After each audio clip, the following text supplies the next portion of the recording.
El poder de escuchar. Introducción. El secreto del éxito es saber escuchar. Hola, ¿me escuchas? Sí, visualiza mi voz, el timbre y el tono íntimo con el que quiero mantener esta conversación. ¿Quién no desea triunfar en la vida? Con esa meta creamos estilos para enfrentar la toma de decisiones. Usamos el lenguaje para crear y expresar nuestras emociones, conflictos y aspiraciones. Sin embargo, muchos desconocen que escuchar sin prejuicios, de una manera profundamente receptiva, es una herramienta indispensable para conquistar lo que deseamos. Oímos por naturaleza, pero en un mundo tan complicado y dinámico, hemos ido perdiendo esa facultad. Lamentablemente también oímos con menos precisión que con la que piensan, anhelan y sienten las personas que nos rodean. En Cala Contigo el poder de escuchar, intento revelar las claves para cultivar el tercer oído, el poder invencible de escuchar las palabras y el alma de nuestros interlocutores. Oír lo que no se dice, adivinar el discurso profundo y compenetrarnos con sus ideas y emociones. El poder de escuchar es una herramienta universal de éxito que nos permitirá comprender a nuestros semejantes y compartir a plenitud con ellos. Con esta herramienta podemos poner el mundo a nuestros pies y hacer posible que los demás realicen sus sueños. Quien se siente escuchado también aprende a escuchar a los demás. Solo hace falta que experimente los beneficios de esta facultad maravillosa. La habilidad de escuchar con atención, sentimiento y discernimiento crítico es una de las capacidades mágicas del ser humano. Es, en realidad, la base de todas las relaciones afectivas, tanto familiares como interpersonales. A través de este audiolibro, el poder de escuchar creará una cadena en la cual todos nos beneficiamos. Padres, hijos, amigos, colegas y jefes, y hasta desconocidos con los que trabamos algún contacto ocasional. Cala Contigo el poder de escuchar es un audiolibro entretenido y fácil de escuchar. Miles de personas, entre ellas algunas a las que nunca conocí, me han inspirado a escribirlo. Llevo más de 5 años pensando en cómo plasmar en papel los pensamientos que se me ocurren a diario sobre esa carrera que todos deberíamos estudiar a tiempo completo: el crecimiento y el bienestar espiritual. Las personas que me han inspirado han ejercido una influencia en mi personalidad. Pocas cosas en la vida producen más satisfacción que el respaldo y el valor que recibimos de otros. La validación de la audiencia en radio y televisión, de los amigos, colegas y desconocidos, más el legado de una década junto a maestros espirituales, estrategas de vida y personas exitosas, me llevaron finalmente a escribir este primer libro.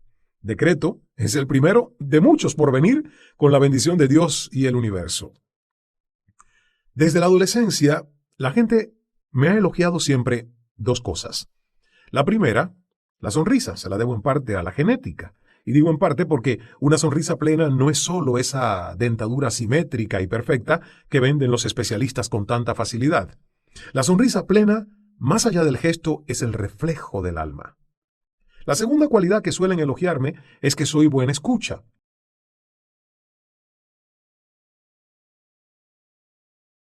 Será por eso que los entrevistados me dicen muchas veces: me encanta conversar contigo, Cala, aquí he podido hablar, me he sentido escuchado. Acepto con más vanidad lo de la sonrisa porque mis dentistas siempre lo ratificaron, que lo de ser un escucha perfecto. Para no ir más lejos, mi madre no cree que le preste suficiente atención. Llevo trabajando en ello más de 40 años y aún me queda como asignatura pendiente. Espero aprobarla en un futuro cercano para satisfacción mía y de mi inigualable heroína Tania. Un día, pensando en cómo esas 2 cualidades combinadas resultaban atractivas para la audiencia, decidí estudiarlas a conciencia. Investigué y leí a fondo sobre los 2 temas, la sonrisa y el arte de escuchar. Como todo en la vida, este último se perfecciona al centrar la atención en quien nos habla y no en nuestro egocéntrico universo.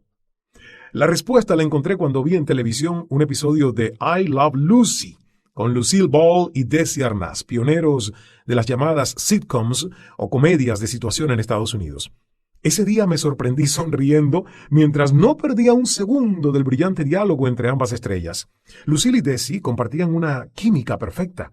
Gracias a ellos entendí que la sonrisa es la respuesta más sublime a la escucha. Desde entonces, sonreír y escuchar se han convertido en 2 armas de mi vida al servicio del bien común. Descubrí que no solo eran bien recibidas por los demás, sino que me hacían mucho bien como individuo. Con esa convicción y con la experiencia de que muchas de mis anécdotas contadas entre amigos o en entrevistas eran muy bien recibidas y resultaban inspiradoras, decidí lanzarme a esta aventura espiritual. Junto con mis agentes para este proyecto, David Taggart y Dan Staff, me di a la tarea de encontrar la mejor casa editorial para Cala Contigo, El Poder de Escuchar. Muchas editoriales estaban dispuestas a trabajar conmigo. Penguin apostó por el estilo autobiográfico y comprendí que este era el camino editorial ideal para el libro que debía escribir. El lector y el escucha encontrará aquí decenas de anécdotas y vivencias sobre mi vida y un amplio trasfondo sobre mis carreras personal y profesional. Pero también encontrará mucho más. Un libro que comparte ideas y principios espirituales inspiradores de auténtico crecimiento personal. Desde que me embarqué en esta aventura de mi primer libro, le manifesté mi interés a Arquímedes Rivero Jr., fundador y gerente general de Fonolibro, que estaba muy interesado en publicar la versión en audiolibro. Y mi manifestación se hizo realidad y ahora no solamente me puedes leer, sino también escuchar. En las librerías, los textos sobre estos temas suelen terminar todos en la categoría única de autoayuda. Nunca he compartido esta clasificación cerrada y considero que contradice el propósito del lector al que va dirigido. Sin embargo, defiendo este tipo de literatura porque soy uno de los millones de beneficiados por el conocimiento compartido. Las grandes decisiones y cambios de mi vida provienen de mi educación espiritual autodidacta, es decir, como asiduo lector de textos de autoayuda. Y esto es lo que busco: compartir esta educación, mi experiencia, mi búsqueda de identidad en el gran todo que es el universo. La mayoría de los libros de literatura inspiracional que me han acompañado en este viaje estaban en inglés. Por eso, siento que existe un nicho para escribir sobre estos temas en el idioma de Cervantes y también un público que los necesita. En este punto quiero dejar claro que no soy terapeuta ni psicólogo. La última vez que visité un psiquiatra, de la mano de mi madre, tenía 14 o 15 años, aunque después he sido un ávido lector de psicología y psiquiatría. Tampoco soy un gurú espiritual, pero sí un discípulo, un aprendiz ávido de más sabiduría universal y menos conocimientos memorizados.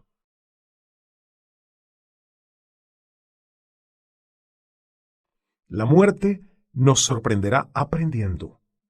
Las ideas que expreso en este audiolibro provienen de las leyes universales y del infinito conocimiento colectivo.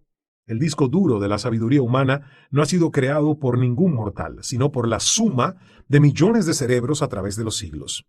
Mientras escribo, siento que hay muchas personas valiosas, sabias, maduras y otras que tal vez no lo son tanto, pero que también me enseñaron algo. Todas son coautoras de este libro. A lo largo de sus páginas menciono algunas y cito sus palabras, en gratitud por las lecciones que me dieron. Siempre he pensado que si alguien es capaz de sintetizar una idea o concepto mejor que uno mismo, lo humilde y pertinente es reconocerlo. Marlene Dietrich decía que amaba las citas, porque era una dicha encontrar pensamientos expresados de forma maravillosa, con autoridad, por alguien reconocido como más sensato que ella. De acuerdo, Marlene. Por eso te cito ahora a ti. Cada idea citada en este audiolibro busca crear un punto de reflexión y ejercicio de pausa en la lectura. Este es un audiolibro para escuchar con calma. Cala Contigo, el poder de escuchar, solo tendrá vida propia cuando tú, como audiolector o lectora, escuches sus capítulos e interactúes con él de manera crítica. Mi propósito es abrir un nuevo canal de comunicación, más íntimo, con mucha gente que comulgue en la misma onda de frecuencia espiritual. Compárteme unas líneas y conviértete en miembro de la comunidad que deseo crear. Estoy ansioso por escuchar cómo este audiolibro llegó a tus manos y qué ideas dejó en ti. Lo que experimentes será único, muy personal, y ese es el mejor regalo que puedes compartir conmigo. Visítame en ismaelcala.com y escríbeme a ismael@calapresenta.com. Compartir optimismo, buena vibra, energía positiva, esperanza y fe. Este es mi propósito. Que nos convirtamos todos en mejores escuchas, en seres emocionalmente inteligentes. Este audiolibro pretende ser un pequeño emisor de inspiración para que los seres humanos seamos gente de bien, bondad, plenitud y aprendizaje constante. Ojalá lo logre. Y si no, lo seguiremos intentando. Capítulo 1. Call me Ishmael. Llámame Ismael. Así comienza el original en inglés de Moby Dick, la gran novela de Herman Melville. Es una de las líneas de apertura más conocidas de la literatura occidental. Todo un clásico literario y también del cine. El nombre de Ismael ha trascendido como símbolo de huérfanos, exiliados y marginados sociales. En los párrafos iniciales de Moby Dick, Ishmael cuenta que se ha volcado al mar por un sentimiento de alienación frente a la sociedad humana. En la última línea del libro se refiere a sí mismo como un huérfano. Así mantiene la conexión bíblica y enfatiza la representación de desplazado o marginado social. El personaje tiene un rico bagaje literario, ya que fue maestro y su cultura se manifiesta en las aventuras con los compañeros de travesía en alta mar. Durante mucho tiempo me identifiqué con el personaje de Melville, especialmente en el sentimiento de que algo me faltaba y la sociedad no era capaz de dármelo. O quizás de que era yo el que no pertenecía a la sociedad. En ocasiones me sentía huérfano de padre, aunque lo tenía vivo. Como el Ishmael de Moby Dick, en sus peligrosos avatares tras la pista de la ballena blanca, casi me lanzo al mar en una balsa desde mi isla de Cuba tratando de ver qué me depararía el destino del otro lado del horizonte.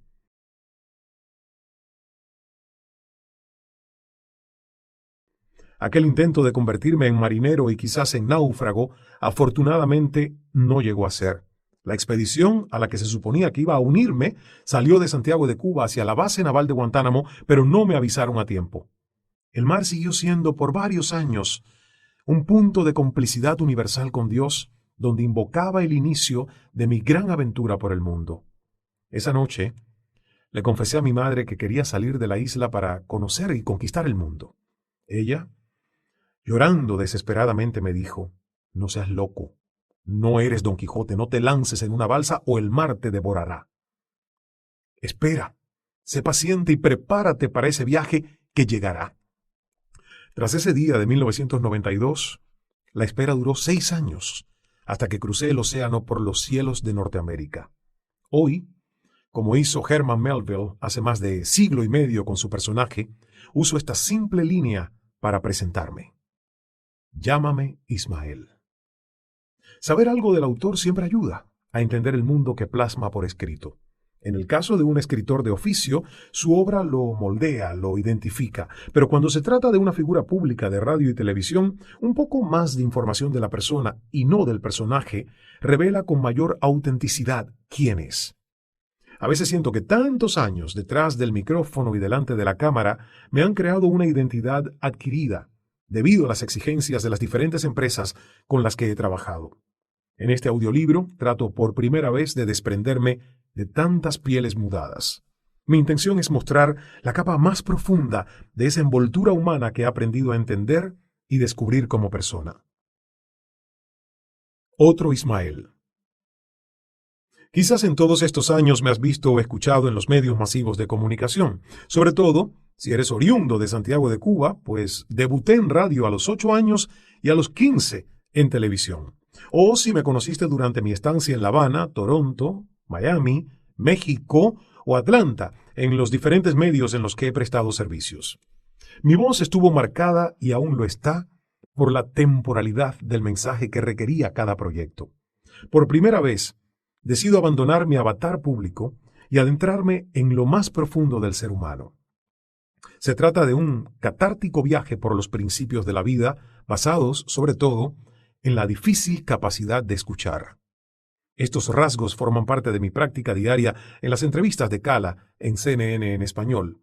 La premisa de este audiolibro es justamente la frase que cierra cada episodio del programa.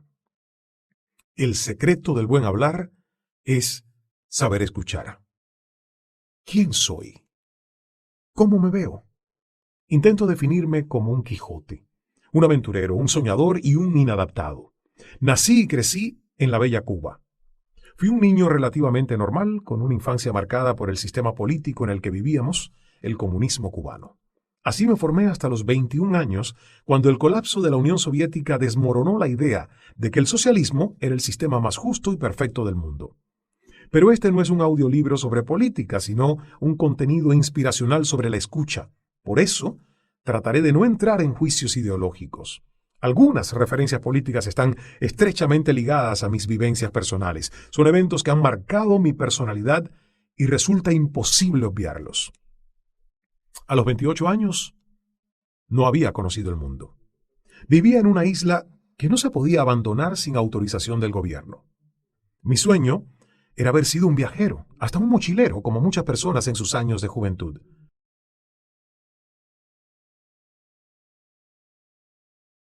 A esa edad salí por primera vez de Cuba, donde me habían formado para ser un proletario. Llegué a Canadá por 11 días como maestro de ceremonias del pabellón cubano en el Festival Multicultural Caravan. Formaba parte de una delegación que incluía a la banda musical Latin Street de Mireya Escalante con la dirección de Mario del Monte. También viajaron una tabaquera y un chef. Comida típica, música y juegos de animación. Así mostramos el sabor de Cuba en Toronto. Con esos mismos 28 años contaba con un título universitario en Historia del Arte, un diploma de la Escuela Internacional de Animación Turística de La Habana y un certificado de locutor de radio y televisión de primer nivel. En los últimos 3 años había tenido gran éxito en la radio y la televisión nacional cubanas. Era sin dudas mi primera gran historia de éxito migratorio. Me llamaban palestino, porque así califican en La Habana a las personas que emigran desde la región oriental. Xenofobia interna barnizada de humor criollo, como si no fuera suficiente con el resto de los problemas diarios.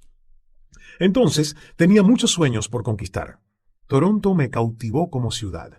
Nunca había visto tantos rascacielos juntos. La vista panorámica del downtown me remontaba a las películas norteamericanas que transmitía Cubavisión el sábado en la noche, uno de los 2 canales que existía en Cuba en 1998. Veíamos filmes de Estados Unidos, muchos de ellos thrillers, y así filtrábamos en la mente cómo podría ser el mundo más allá de la frontera natural o antinatural, según se mire, que nos mantenía atados en nuestra isla. La otra panorámica la ofrecían los dibujos animados, series y películas procedentes de la Unión Soviética y del antiguo bloque socialista. Crecí con la idea de que el Estado lo proveía todo para vivir y que la individualidad era un maligno lastre capitalista. Lo que importaba, según la doctrina comunista, era lo colectivo, porque en la sociedad todos éramos iguales. De ahí que la búsqueda de mi identidad no lograse despegar del todo mientras vivía en Cuba. No tenía nada más que una cámara fotográfica y una maleta con unos cuantos trapos, y eran ambas prestadas. Llegué a Toronto sin saber lo que era una cuenta de banco o una tarjeta de débito, y sin la más remota idea de lo que era el crédito. Mi relación con el dinero ha sido complicada. Mi madre hizo enormes sacrificios para darnos oportunidades a los 3 hermanos. Solo en mi último año, antes de salir de Cuba, comencé a tener cierta independencia financiera. Conseguí 4 empleos en moneda nacional, o sea, en pesos cubanos, y otro en dólares, por debajo de la mesa, como decíamos allí. Trabajaba en Radio Rebelde y Radio Taíno. Además, presentaba un programa de televisión con el gran director e investigador cubano Vicente González Castro, de quien siempre recordaré grandes enseñanzas en el mundo de los medios. Por si fuera poco, trabajaba como animador del Salón Rojo del Hotel Capri, donde presentaba a los grupos de salsa más importantes del país. Allí ganaba $20 por noche y alguna propina. Fue una etapa de relativa bonanza. Por primera vez pude ahorrar dinero bajo el colchón y comprar las cosas que necesitaba sin depender de la tarjeta de racionamiento. Por ejemplo, zapatos nuevos. En la vida damos por sentado lo que no cuesta demasiado. Hoy, muchas personas no consideran un par de zapatos algo prioritario, entre ellas yo.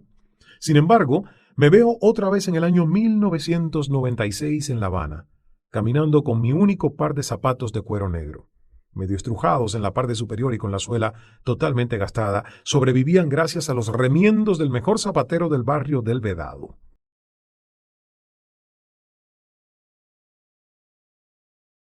En cada suela tenía un orificio que podía servir perfectamente de desagüe o conducto de ventilación.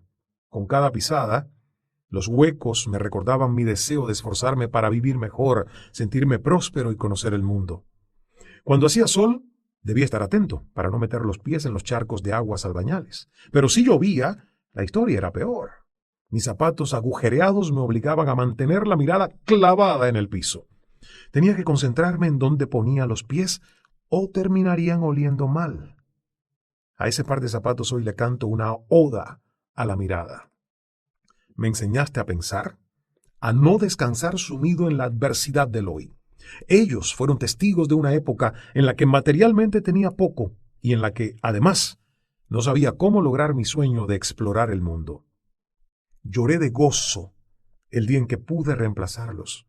Los nuevos eran muy baratos, por cierto, no de mucha calidad, pero al menos protegían mis pies. Me costó deshacerme de los viejos, me parecía que estaba tirando parte de mi historia.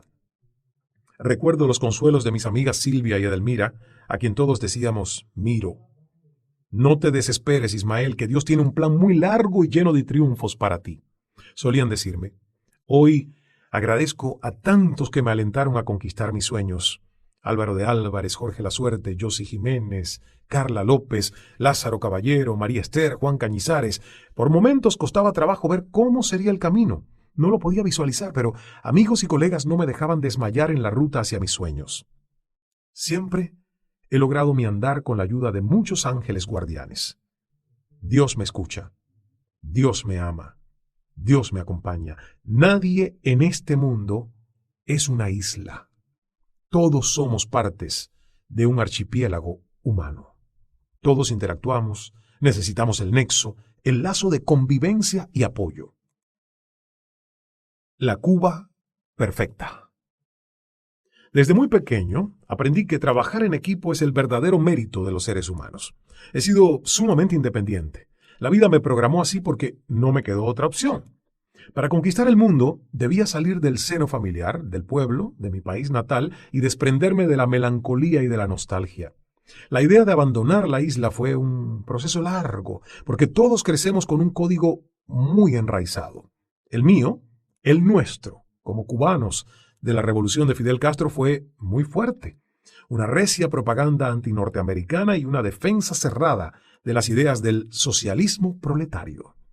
Como dije, no pretendo hablar de política, solo de espiritualidad y de la facultad de escuchar. Sin embargo, es difícil no hacerlo en este punto, porque el gobierno del país donde crecí controlaba mi espiritualidad. Aprendí a escuchar a los políticos y a los funcionarios públicos con un escepticismo que aumenta al paso de los años.